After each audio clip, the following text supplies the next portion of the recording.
Olá pessoal, boa tarde ou boa noite. Bom, hoje nós veremos um pouco sobre as rochas sedimentares terrígenas. Então, para vocês que já viram, a aula de intemperismo físico, intemperismo químico e depois erosão, transporte e sedimentação, então agora a gente vai entender um pouco como é que se formam e como é que são classificadas as rochas sedimentares terrígenas. Então, como vocês puderam ver, os produtos, os classos que compõem a rocha sedimentar terrígena é produto de erosão de rochas expostas, sejam elas sedimentares, sejam ígneas ou metamórficas, e alteração intempérica que fragiliza, fragmenta as rochas expostas, e esses clastos são disponibilizados para serem transportados e depositados na bacia sedimentar. E irão compor as rochas terrígenas, ou também denominadas como rochas siliciclásticas, Porque os seus minerais constituintes, a sua composição, também às vezes de cimento e argila otigênica, são compostos por sílica na sua composição química. Então, todos os componentes gerados, todos os detritos gerados no intemperismo, eles são transportados por saltação, rolamento ou suspensão pela ação de gravidade. Então, um dia vamos ver se a gente faz uma aula para explicar sobre esse tipo de transporte, Então, como a gente viu já na aula geral sobre tipos principais de rochas sedimentares, a principal classificação, uma das classificações, a mais simples, que é feita para as rochas terrígenas, é com relação à granulometria. Então, a fração inferior a 0,004 milímetros é denominada de argila, e entre 0,004 e 0,062 milímetros de silt. Esses dois componentes perfazem cerca de 60% da granulometria de rochas terrígenas. Em seguida, arenito, seja ele fino, médio ou grosso, até 2 milímetros, e entre 2 milímetros e 256 milímetros, cascalhos, tá? E os dois juntos perfazem entre 20% e 25% da composição de sedimentos do globo terrestre.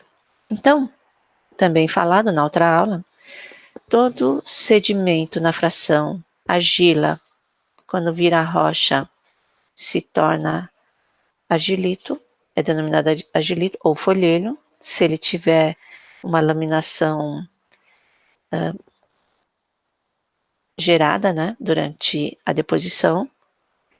Todo silt vira siltito, argila, folhelho ou argilito, silt, siltito, areia, arenito e cascalho conglomerado.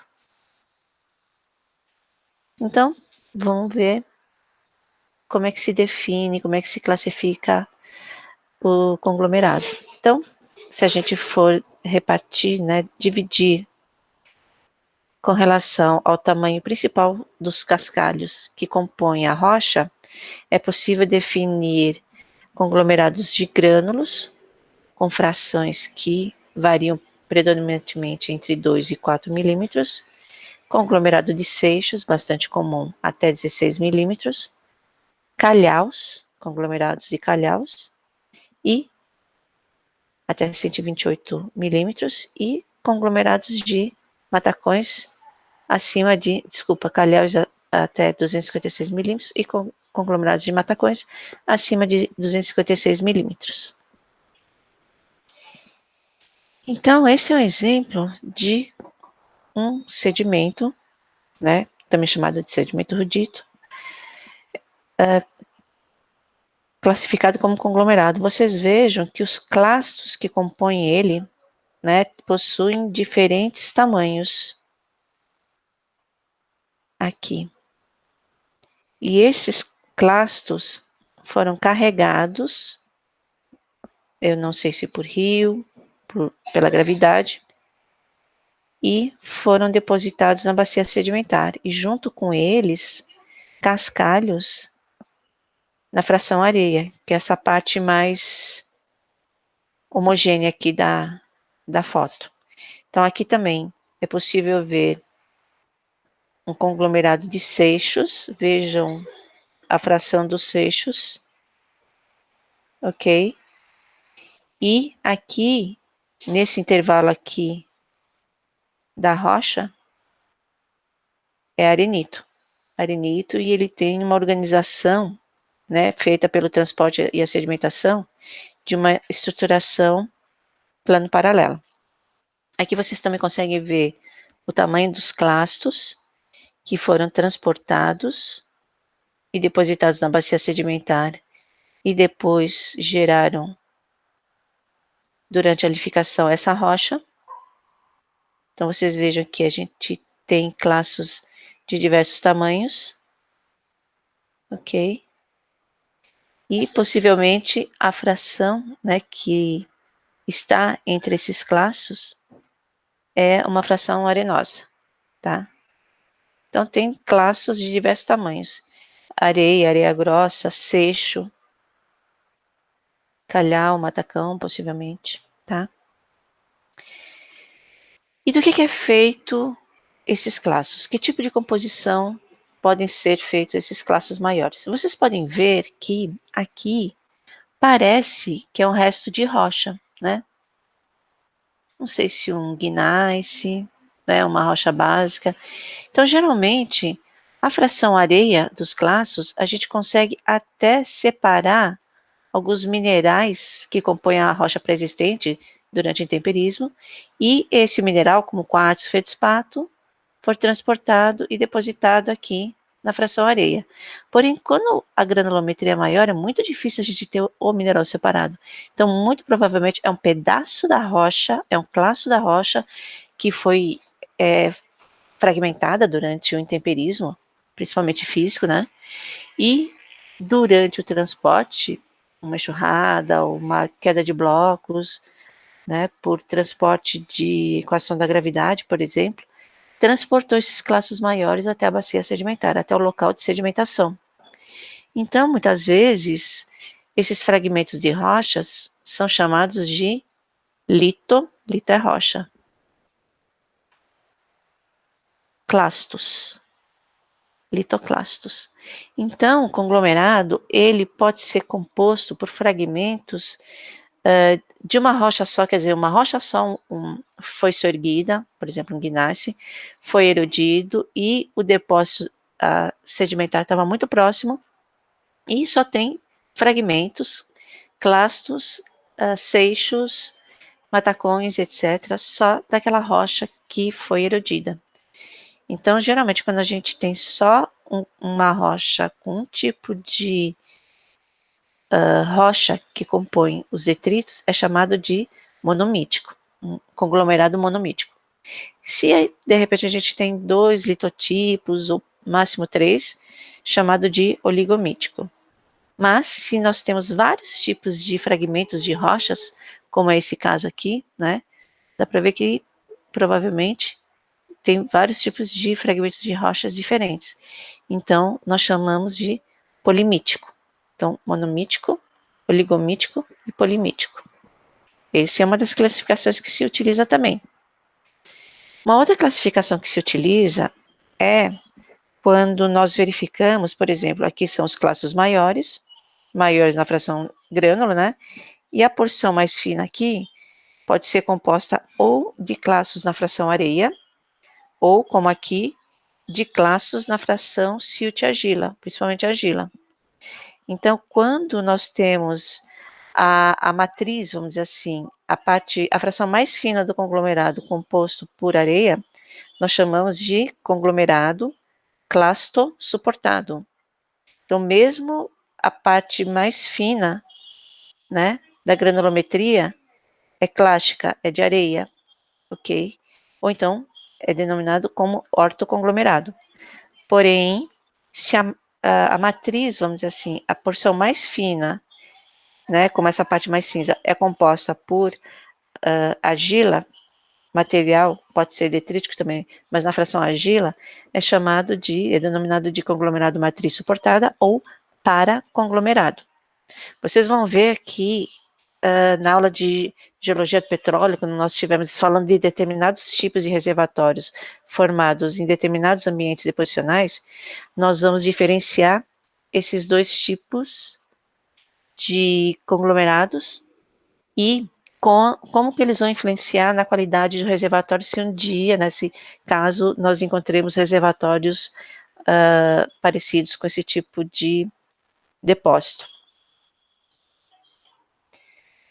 O conglomerado também, quando ele possui os seus clastos bem arredondadinhos, quer dizer, as suas arestas, né, foram arredondadas durante o transporte. Lembra no intemperismo físico, em que nós temos a rocha previamente fraturada, né, por exemplo, pela ação do gelo, né, e ela vai fraturando a rocha, segmentando a rocha, e ela, inicialmente, ela gera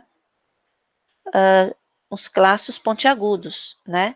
Porém, quando ele é transportado ao longo da encosta, por exemplo, e por muito tempo, até finalmente ele ser depositado, deixado na bacia sedimentar, essas arestas podem ser progressivamente arredondadas, ok?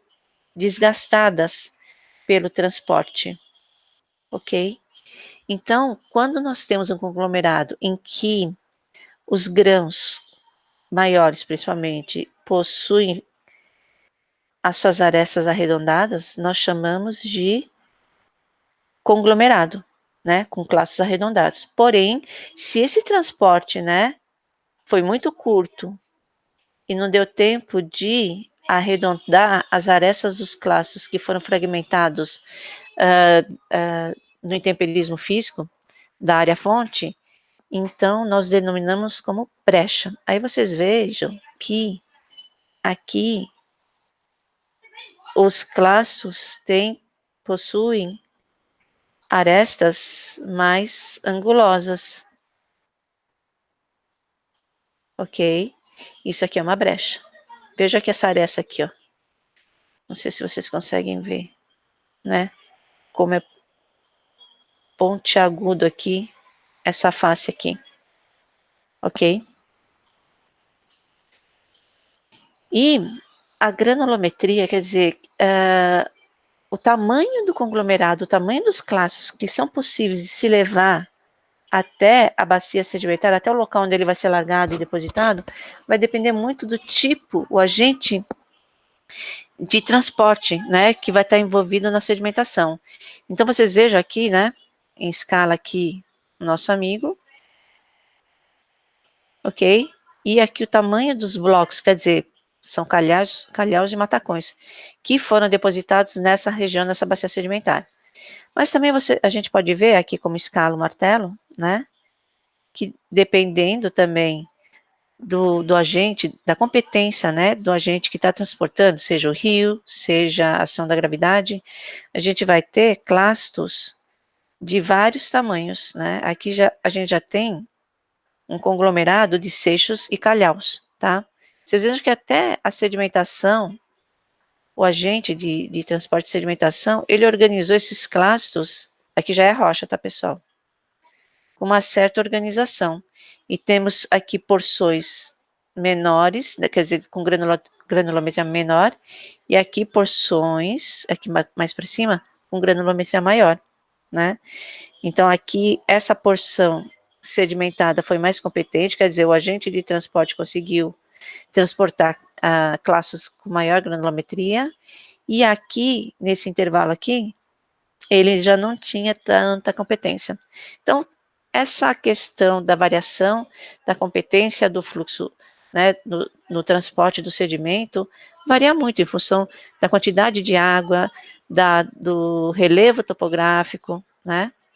Relevo mais íngreme, a gente consegue transportar classos muito maiores do que um relevo menos íngreme, tá? Então, os classos vão ser menores. Principalmente se tivermos deslizamentos de terra, deslizamentos de encosta, onde essa parte desliza e todos os classos, né, nesse deslizamento são transportados e depositados na bacia sedimentar. E esse agente de transporte também, ele está envolvido também no arredondamento, como eu falei lá atrás. E aí vocês vejam, como eu falei lá atrás também, nós podemos ter frações, intervalos, que a granulometria é maior, intervalos, aqui é só areia, com granulometria menor. E aí vocês vejam que também esses processos de transporte e deposição, ele organiza a deposição dos sedimentos em determinadas estruturas. Então, aqui é como se a gente tivesse um fluxo nesse sentido, bastante competente, e foi trazendo e depositando a areia e o cascalho junto, o cascalho se depositando aqui mais na parte de baixo, a cada segmento, né? E mais para cima, areia mais fina, cascalho, seixos, aqui mais na parte de baixo, e aqui mais para cima, sedimentos. Então, esse aqui foi a primeira porção sedimentada, depois aqui a segunda, depois aqui a terceira, quarta e etc. Esse aqui, pessoal, não é parecido com o que a gente vê em tratos de sistemas, tá, pessoal? Esse aqui é o próprio processo de sedimentação gerando essas estruturas sedimentares que a gente vai aprender mais para frente por exemplo, em geologia do petróleo, quando a gente estiver vendo a formação de reservatórios, a formação de depósitos de ambientes fluviais, ambientes eólicos, etc. Esse aqui de ambientes fluviais, tá? Mais relacionados, tá? Mas vocês vejam, eu não sei qual é a escala, 50 centímetros aqui. Então, vocês vejam que a gente tem uma variação muito grande da granulometria, né? Às vezes no depósito, na rocha sedimentar. Esse aqui é uma visão vertical, tá? Do afloramento da rocha. E aí a gente pode ver que a variação da granulometria é muito, muito grande. Então, isso é o que a gente pode encontrar também no reservatório. Ou a gente pode ter reservatórios com predomínio, né, desses classos, ou predomínio de classes maiores, aqui também é uma visão lateral do afloramento, ou a gente pode ter uma variação maior ainda de classes de seixos com faces areníticas, tá, na fração areia. Então, por exemplo, se a gente fizesse um poço com coleta de testemunho, ok? A gente pode ver, por exemplo, como está aqui, né? Esse intervalo aqui. Um intervalo de conglomerado, ou sei lá, brecha, né? Porque está um pouquinho anguloso, de diversos grãos, clastos, provavelmente aqui pode ser o seixo ou o calhau, e com fração arenosa, né, gerando conglomerado classe suportado, e mais para cima, né, nesse intervalo aqui, um arenito com essa estratificação cruzada, como tem esse arenito aqui. Esse arenito aqui.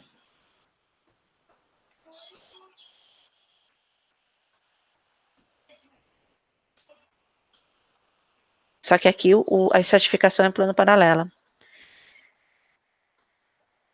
Digamos que a gente faça um poço aqui e colete o testemunho. Então, vocês vejam que aqui a gente tem clastos na fração seixo, arenito médio, né? Com estratificação plano paralela, e aí volta conglomerado de seixos aqui nesse intervalo. Então, vocês vejam que a variação aqui, no caso, é centimétrica, tá? Tá aqui a escala. Então, mais ou menos aqui também, é o que a gente pode encontrar, de repente, no poço, no reservatório. E aqui, por exemplo, esse lado aqui, conglomerado de matriz suportada, a gente pode ver, por exemplo, que se fizermos também, né, um outro poço aqui, podemos ter esse intervalo aqui de clastos, não sei se de seixos ou calhaus, e a porção mais fina composta por argila, ok? Conglomerado matriz suportada. E vocês vejam que a gente tem, né, aqui depósitos nesse intervalo aqui, conglomerados talvez de seixos ou grânulos, matriz suportado, aqui conglomerado de seixos, matriz suportadas, nesse intervalo aqui, tá vendo aqui? Esse intervalo aqui, só de argilito. Então, às vezes, um reservatório composto por essa alternância de fragmentos de granulometrias, ou S, etc., é muito grande. E todo esse pacote sedimentar compor o reservatório. Aí vocês vão ver que porosidade e permeabilidade vai variar bastante entre esse intervalo do reservatório, esse intervalo, esse intervalo, esse intervalo. Então, vocês vejam que a gente tem a variação da granulometria, a variação da composição, né? Se areia, se argila, se calhau, matacão, etc. E que a gente vai ver mais para frente, nas outras horas, vai influenciar diretamente na quantidade de porosidade, mas principalmente na permeabilidade do reservatório como um todo, tá? Uma outra classificação que nós temos, né, é em relação a o percentual de classos maiores e classos menores a gente tem na rocha. Então, como é que a gente vê isso? Nós temos aqui quantidade de cascalhos, quantidade de argila e quantidade de areia. Aqui, se eu tiver 100% de cascalhos na minha rocha, qualquer granulometria acima de grânulos, eu vou plotar aqui. Se eu tiver 100% de argila, eu vou plotar aqui na extremidade. Se eu tiver 100% de fragmentos na fração areia, eu vou plotar aqui na extremidade. Então, quer dizer o seguinte, 100%, né? Vamos colocar em outra cor, de areia. Então, qualquer coisa que se afaste dele, né? A gente vai diminuindo a porcentagem. Então, aqui, essa face oposta a esse vértice, nós temos 0% de areia, ok? Aqui, 10% de areia, 20% de areia, 30% de areia, e vai aumentando até 100% de areia. A mesma coisa aqui. Cascalho. Vamos trocar de cor. 100% de cascalho.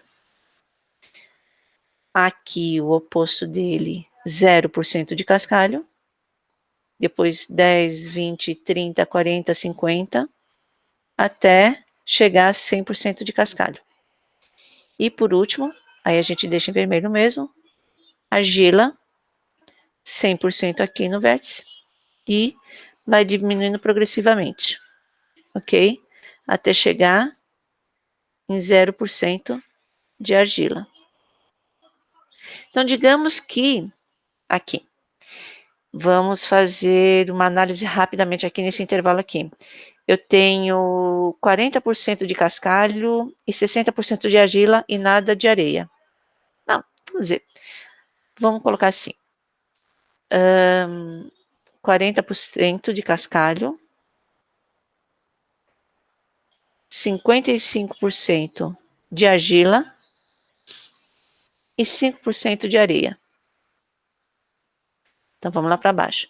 40% de cascalho, então deve estar mais ou menos por aqui. Vamos apagar essas coisas aqui.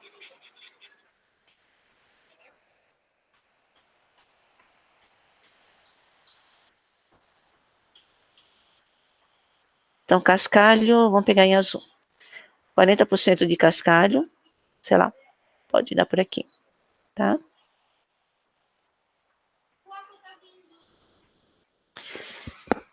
55% de argila, mais ou menos por aqui.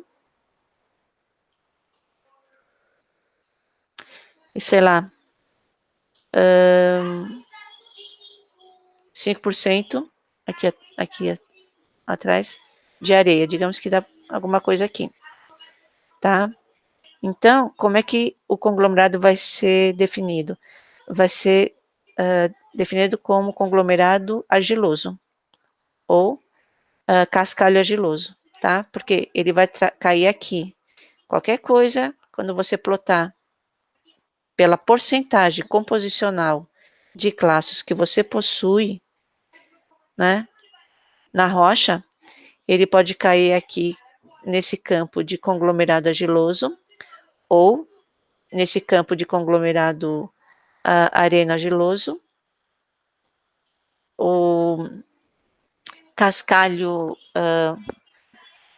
argiloso, ou argila cascalhosa.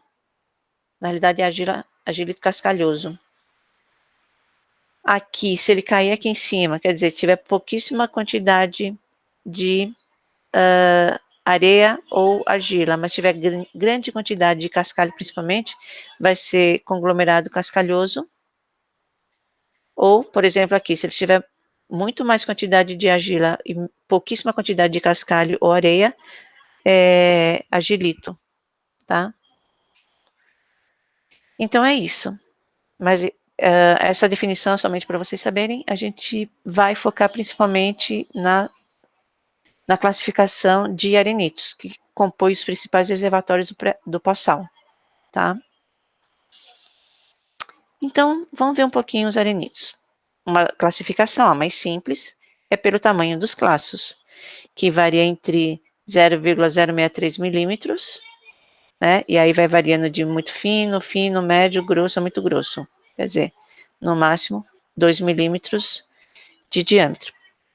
Então, mas vamos definir principalmente arenito fino, arenito médio e arenito grosso, ok? Então, aqui são afloramentos de arenito. Vocês vejam que arenito é aquela fração areia, né? Fração areia que vocês veem na praia, por exemplo.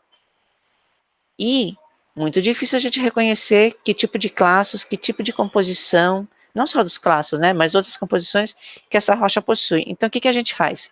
Nós pegamos uma amostra de rocha no campo, ou no testemunho, né, do reservatório, e uma parte dela, milimétrica, com espessura de 30 micras, a gente faz uma lâmina de rocha. Essa lâmina de rocha nós observamos no microscópio petrográfico, e aí sim a gente consegue enxergar os grãos. Veja aqui que esses são os grãos. Grãos na fração areia. Então, se pegarmos uma rocha como essa, quer dizer, os grãos não vão ser tão redondinhos como a gente pensa.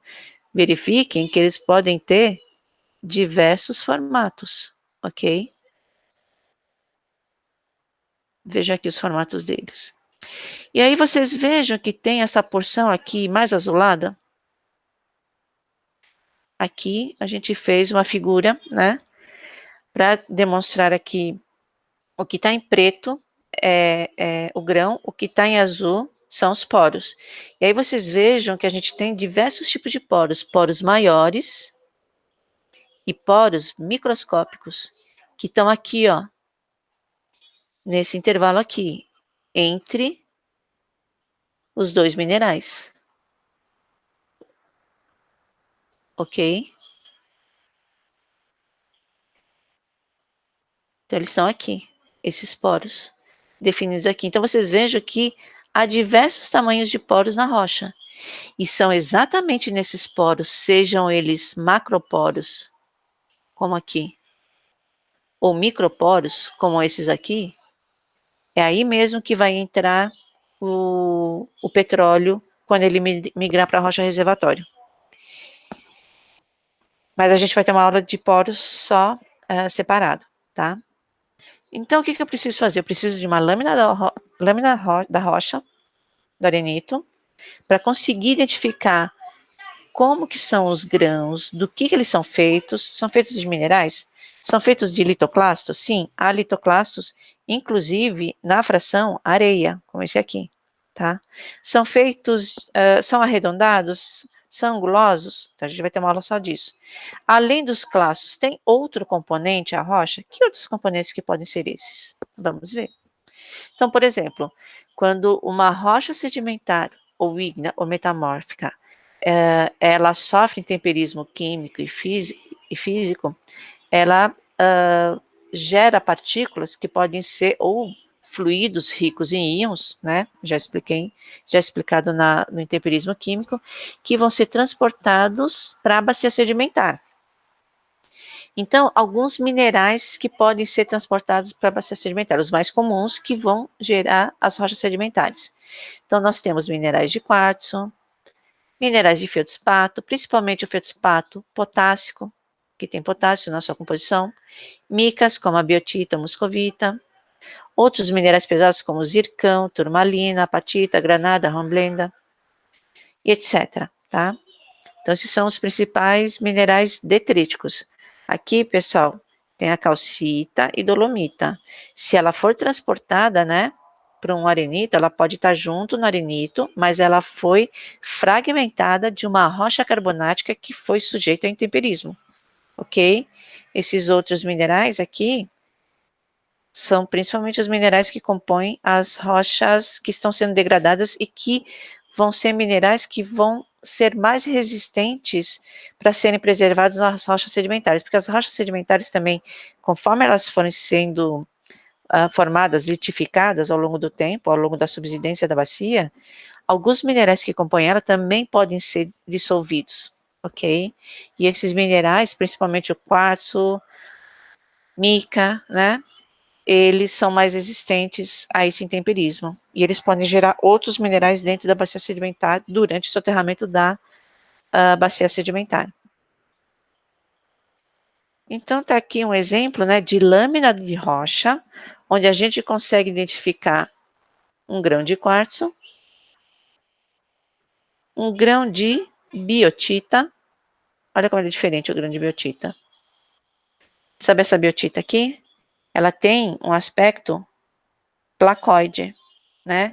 E a ligação iônica nesse sentido dessas placas aqui é muito fraca, então é muito fácil ela se desplacar. Ela não tem uma ligação iônica, como aqui do quartzo, bastante forte ou do feldspato, onde é difícil você quebrar ele. Essas placas aqui, tá vendo? Da mica, ela quebra muito facilmente. E ela pode também ser uma componente importante nos arenitos e que pode atrapalhar até a permeabilidade. A gente vai ver mais para frente como que ela pode atrapalhar. Então, aqui está a biotita e aqui uma mica, tá, pessoal? Esse aqui, um grão possivelmente de quartzo, outro grão possivelmente de quartzo. Esse pretinho aqui, um grão de mineral opaco, né? Pode ser uma hematita, um grão detrítico, que foi transportado e sedimentado. Esse aqui, pessoal, um grão de feldspato. Poxa, professor, eu não consigo ver. Ele tem uma organizaçãozinha que, e também por já conhecer essa rocha, a gente sabe o que é feldspato e o que é quartzo, tá? Tem outros grãos aqui que podem ser grãos de restos de rochas, grãos líticos, né? Aquele litoclasto. Ok? Então, vocês vejam que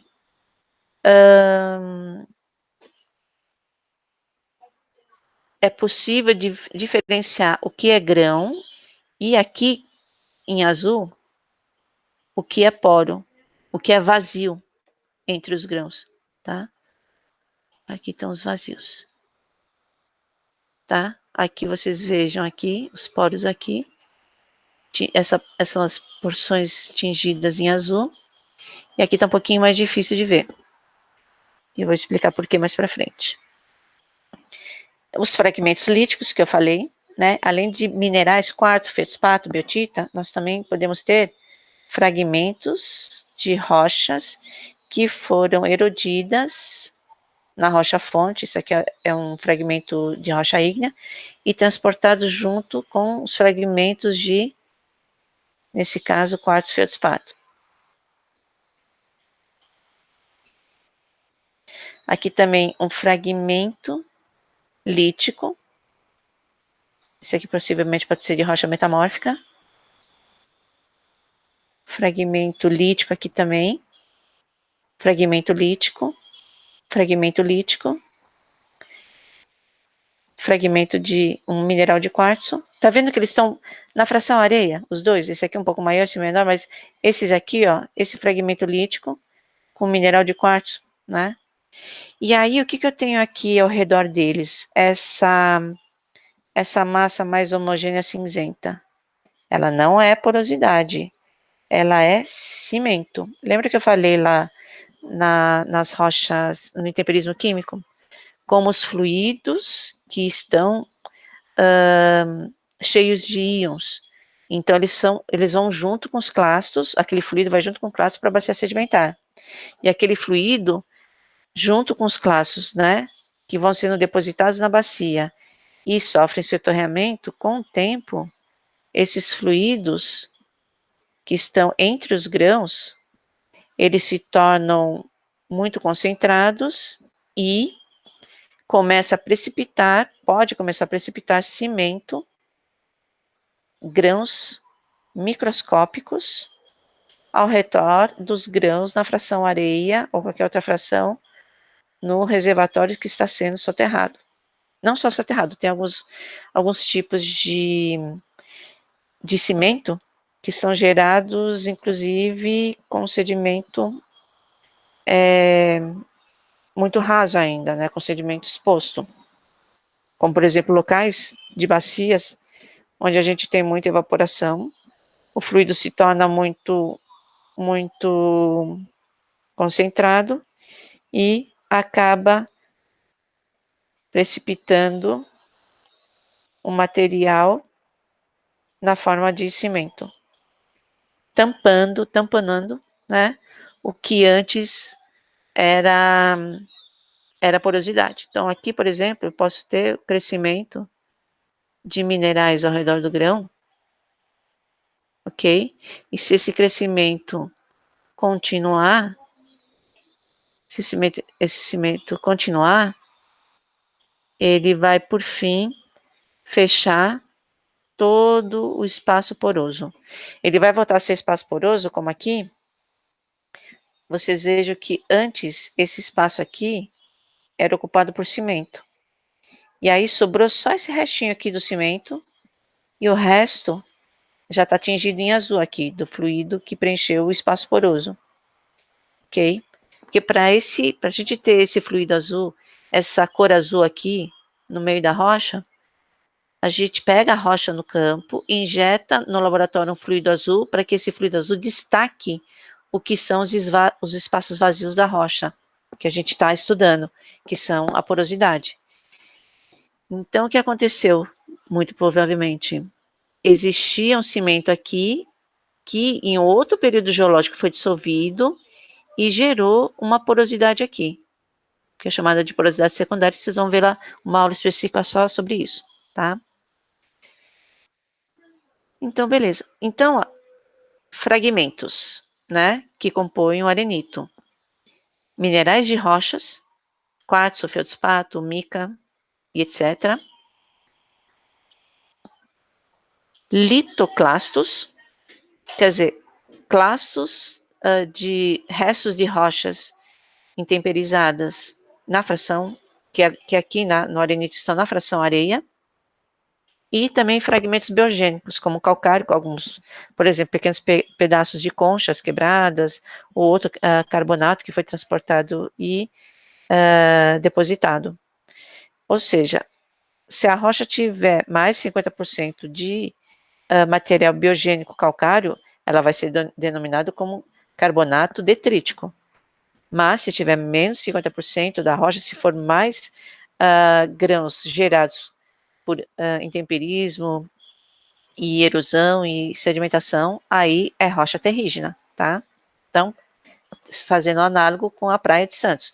Lá nós temos restos de conchas, mas a grande maioria é mineral de quartzo, mineral argiloso, etc. Então, lá futuramente, se for soterrado, vai ser uma rocha terrígena. Ok? Então, aqui um exemplo da lâmina, né? De grão de quartzo. Tem outros grãos de quartzo aqui também. Litoclasto. Então, esse aqui é um litoclasto. Esse aqui é outro litoclasto. Esse aqui é um outro litoclasto. E resto de concha, um material biogênico. Resto de concha. Um fragmento altigênico que cresceu, né, nesse local. E, nesse caso, uma matriz argilosa, pode ser detrítica. Então, aqui a gente tem clastos de minerais, clastos de líticos, bioclastos, né, misturados com clastos líticos. Também podemos ter alguns fragmentos biogênicos lenhosos, como restos de folhas, restos de caules, troncos, que podem ser transportados, sei lá, por um rio, etc., até o ambiente marinho também, mais difícil, mas podemos ter também. Além dos clastos, nós podemos ter cimento. Falei lá atrás. Aqui nós temos os clastos, provavelmente ou de feldspato ou de quartzo. E esse local aqui que está mais homogêneo, furta-cor, tá vendo? Ao redor dos clastos. Então, temos aqui, é o cimento que foi crescendo, né? Então, o cimento é composto por minerais mais microscópicos ainda que os clastos. Isso aqui é uma lâmina de rocha, que cresce, vai crescendo nos poros, nos vazios dos sedimentos, pela precipitação do fluido que vem junto com ele no transporte, carregado de íons. E essa precipitação, sei lá, com essa evaporação, essa perda d'água, vai aumentando essa concentração de íons dentro do fluido e, dependendo do pH, da salinidade do fluido, etc., da composição do fluido, ele vai precipitar, ele vai formar o cimento, a cola, vamos dizer assim, da rocha. Nesse caso, essa precipitação é o cimento de calcita, tá? Carbonato de cálcio. Podemos ter também fluidos de quartzo, cimento de sílica. Então, vocês vejam aqui, lembra que eu falei que lá atrás, né, aqui estão os grãos de diversos tamanhos, whatever, o que for, e o fluido vai percolando, e o fluido percolante, ele vai crescendo, né, a partir do grão, e ele vai ter várias fases de crescimento.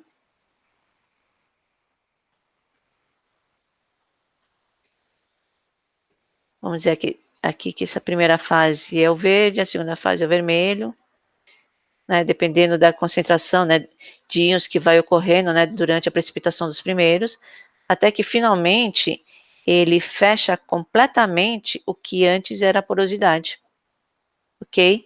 Como no caso aqui não sobrou nenhuma porosidade.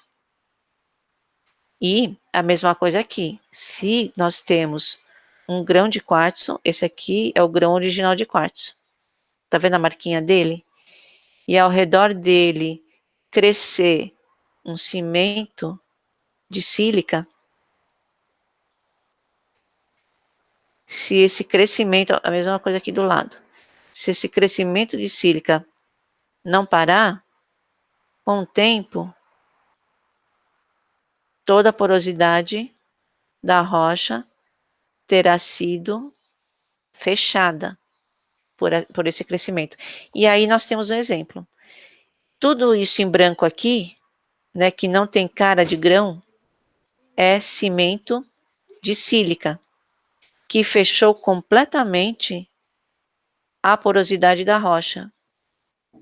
E aqui estão os grãos da rocha. Ok? Seja litoclasto como esse, seja provavelmente quartzo como esse. Aqui são os grãos. Tá, pessoal? Então, quer dizer, tanto essa rocha aqui, quanto essa rocha aqui, quanto essa rocha aqui, onde cresceu o cimento de carbonato, são péssimos reservatórios. Por quê? Não sobrou espaço vazio para quando o petróleo migrar, poder se abrigar, se armazenar no que antes era porosidade. Não tem mais espaço para ele. Foi preenchido por minerais de cimento, que cresceram durante a geogênese, durante o soterramento da rocha. Aqui tem um exemplo, né, onde nós podemos ver grãos na fração areia. Nesse caso aqui, ó, litoclasto, esse mais escurinho, quartzo, esse aqui feldspato, ok, pessoal? E aqui a gente já pode ver que antes tínhamos um pouco de cimento aqui em verde, sobrou em algum local, ó, aqui, ó, cimento, cimento, cimento aqui ao redor, e, porém, já temos a porosidade aqui demarcada em azul, ok? Isso quer dizer o quê? Por exemplo, possivelmente a rocha estava toda cimentada, em algum período, né, algum momento da diagênese, né, da rocha, enquanto ela estava soterrada, um outro fluido passou pela rocha e conseguiu dissolver o cimento que estava aqui, ok? E essa dissolução gerou essa porosidade que depois de um outro período da rocha pode ser preenchida por petróleo durante a migração dele, tá? Então é isso que a gente começa a analisar.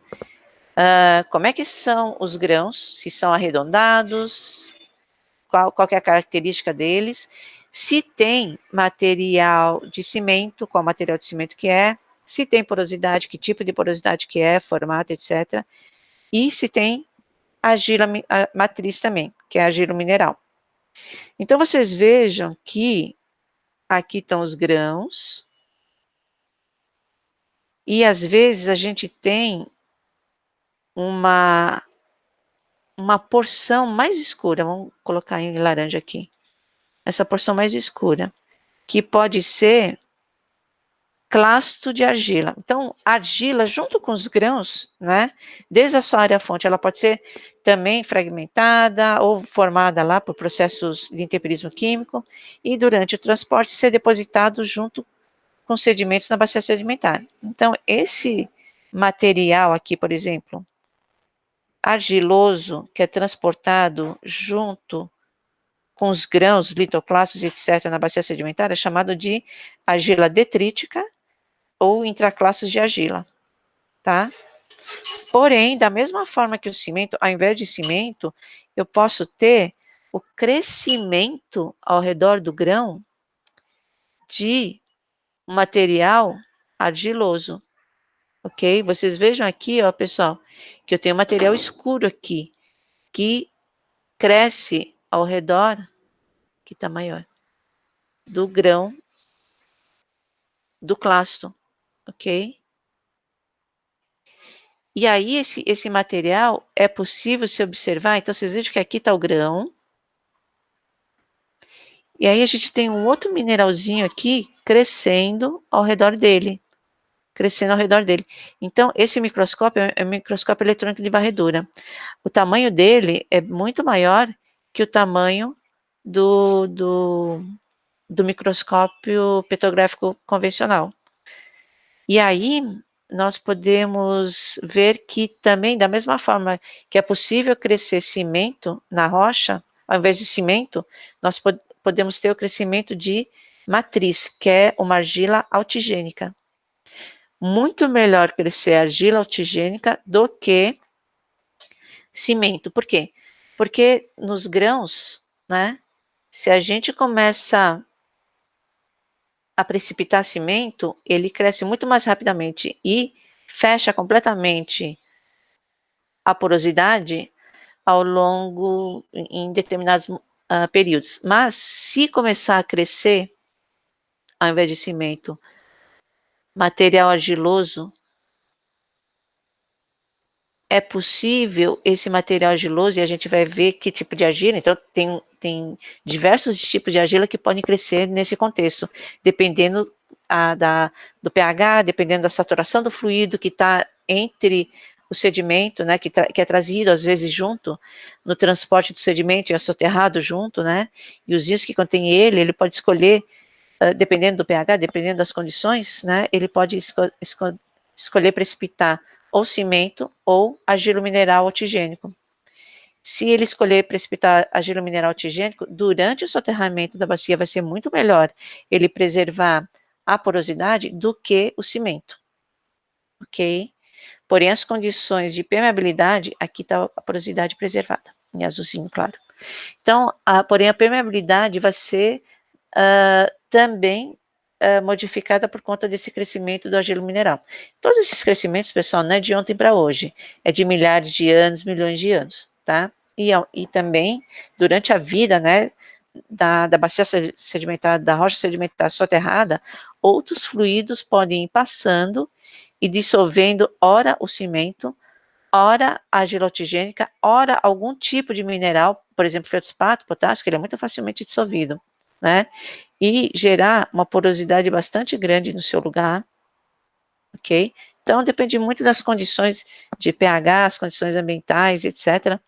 Concentração do fluido, sua reação com o mineral, ou com a rocha, ou com o cimento, etc., para ele formar ou dissolver alguns minerais, ou alguns cimentos, ou alguns argilo minerais neoformados, tá?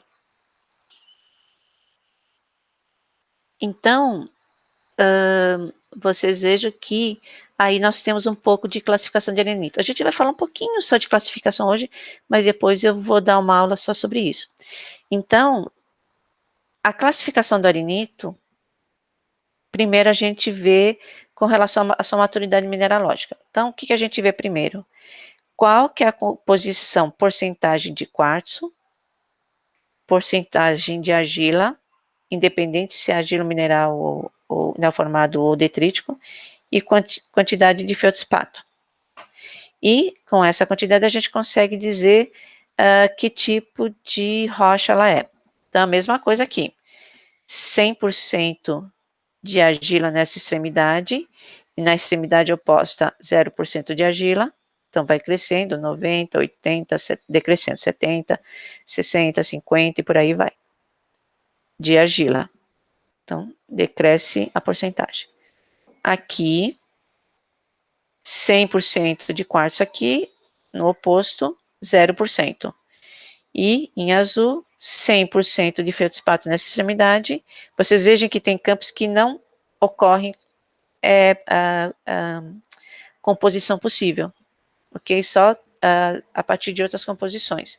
Então, a partir de outras composições a gente consegue definir. Bom, a gente consegue definir pela quantidade de argila, se a quantidade for maior e menor de quartzo e feldspato, pode cair nesse campo de grauvaca ou quartzo wake. Ou, o que é mais comum em arenitos, né, do pós-sal, pelo menos do Brasil, arcósios, ou protoquartzito, ou só ortoquartzito. Quer dizer, se tiver quase nada de feldspato, quase nada de argila, tiver predomínio de grãos classos de quartzo, então vai ser um arenito quartzoso, tá? Se tiver já uma boa porcentagem de feldspato, mas pouca quantidade de argila, um arcósio, tá? Se tiver, por exemplo, nessa composição aqui, daqui para baixo, seja quartzo wake ou grauvaca, a gente já não considera como reservatórios, tá? Porque essa quantidade de argila já prejudica bastante a permeabilidade do fluido dentro da rocha. Então vai ser muito mais difícil tirar o hidrocarboneto daquelas condições, tá? Então aqui é um exemplo de grãos de quartzo.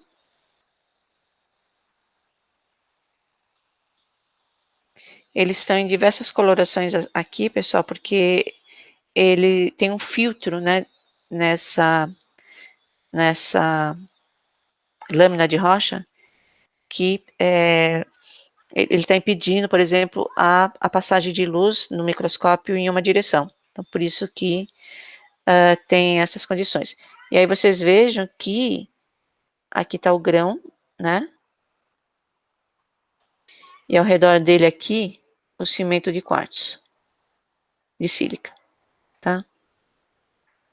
A mesma coisa aqui, cimento. A mesma coisa aqui, cimento, tá? Aqui tá o traçado do grão. Então, a gente pode classificar como quartzo arenito ou arenito lítico, né? Quando a gente tem os clastos de litoclastos predominante. Então, a gente tem um litoclasto aqui, outro litoclasto aqui, outro litoclasto aqui, outro aqui, outro aqui, outro aqui, outro aqui, ok? Então, essa classificação, a gente não olha a matriz, a gente olha a matriz só argilosa, a gente não olha cimento, tá? E a gente olha, tem a quantidade de argila? Beleza. Não tem muita argila? Qual a quantidade predominante? Quartzo ou feldspato? Ok? Ou lítico. Então, tem uma outra classificação também que envolve o lítico. E aí a gente consegue classificar em relação à composição dos clastos, principalmente. Aqui, pessoal, é um quartzo arenito, então vocês têm aqui os grãos de mineral de quartzo, e ao redor deles, está vendo essa manchinha mais escurinha aqui? É a película de petróleo aderida a esses minerais, a esses classos. Então, por exemplo, quando nós temos no reservatório os clastos, nós temos uma aderência do petróleo, principalmente o líquido, né? O líquido, ao redor desses clastos, tá? E não como o gás, por exemplo, que ocupa todo o espaço poroso entre os grãos. É por conta das tensões superficiais que eles têm, as reações que eles têm do tipo de petróleo com tipo de mineral, com tipo de clasto, por exemplo.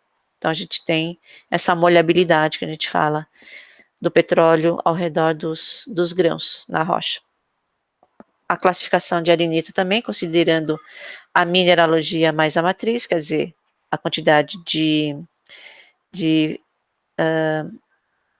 argila, né? Então, aqui, por exemplo, aqui aumenta a quantidade de argila, né? Também chamada de matriz. 75%, então a gente está acima de 75% já é um argilito. Entre 15% e 75% é um wake, seja quartzo wake, feldspato wake, etc.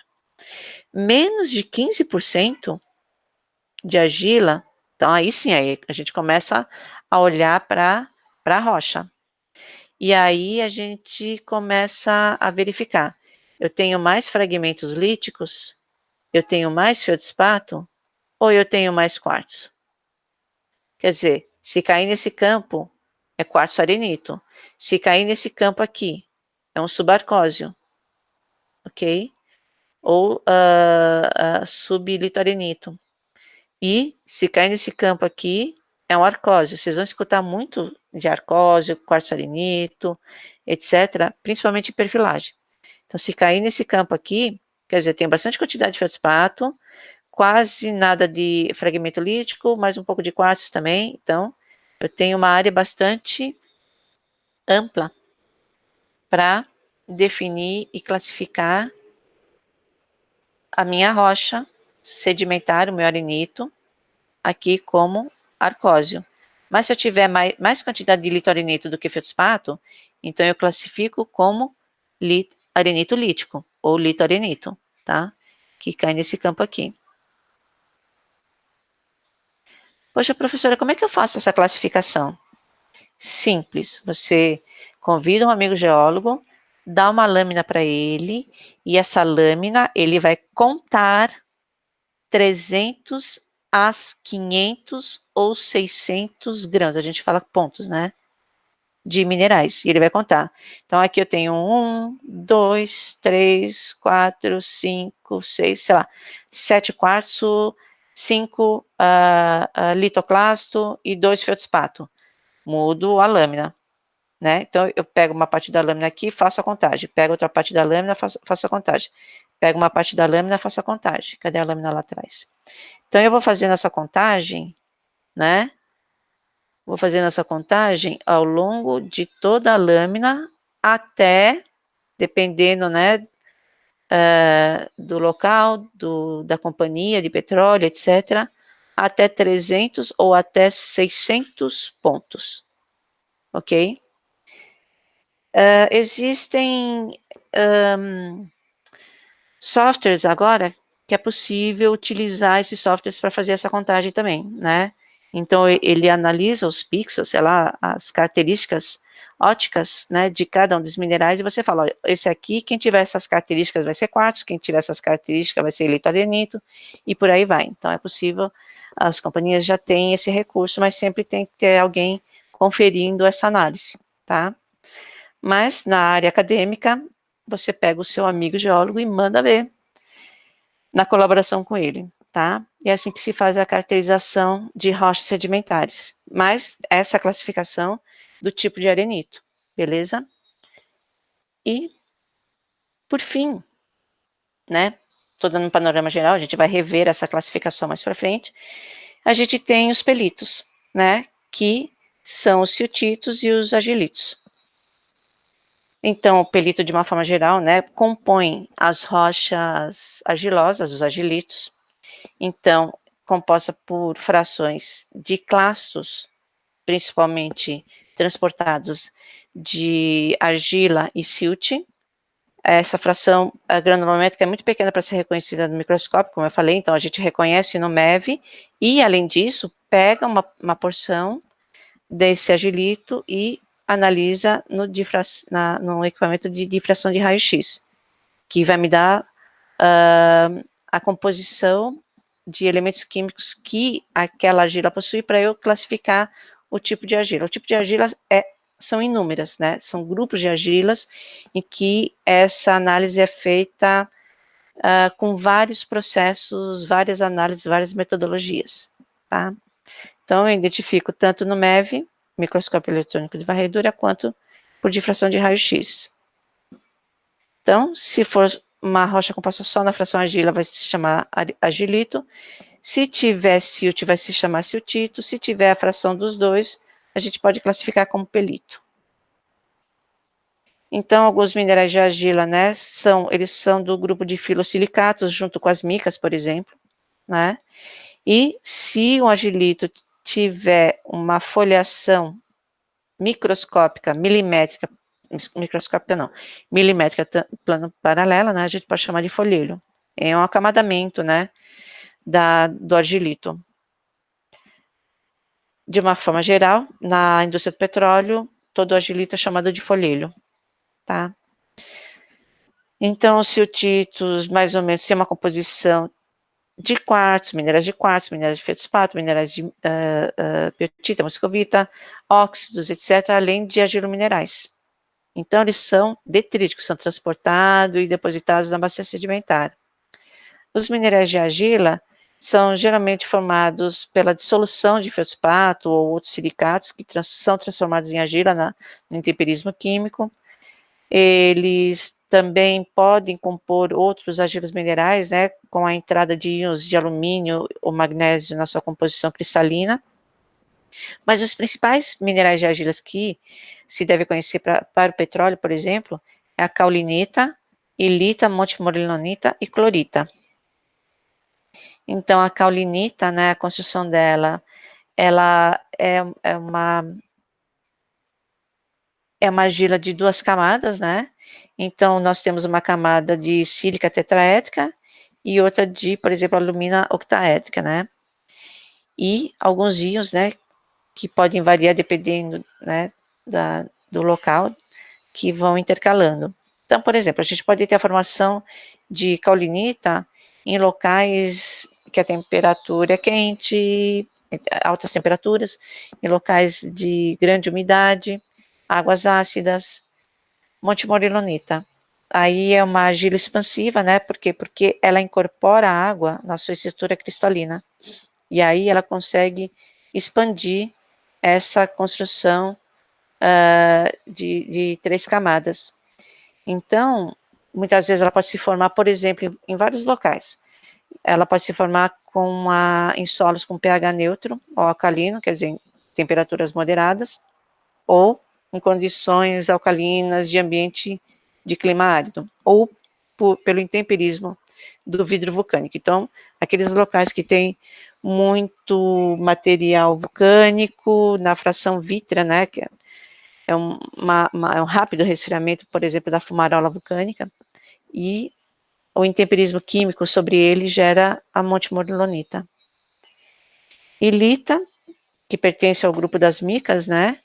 Então a gente pode ver que ela incorpora, né, o potássio, o ferro, o magnésio na sua composição cristalina.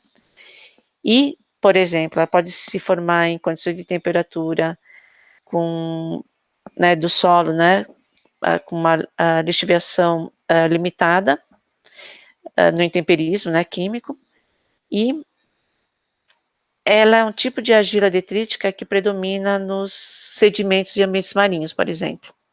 Também pode ser gerada, por conta das condições de pH, temperatura, etc., o que for, a partir do intemperismo de vidro vulcânico.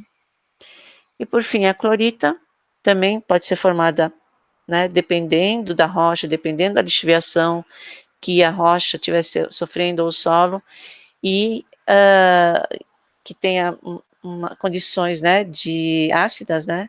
Então, nessa lixiviação, o produto, né, a argila neoformada pode ser a clorita no local. E aí ela pode ser depois transportada, depositada, mas a clorita também, ela pode ocorrer como sobrecrescimento ao redor dos grãos, já dentro,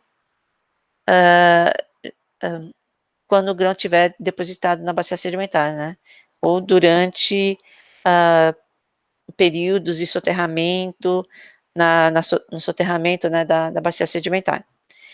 Então, essas argilas são as principais e elas vão interferir de alguma forma na permeabilidade ou na porosidade dos reservatórios, e a gente vai ver isso ao longo de mais uma aula em bacias e depois em geologia do petróleo, ok?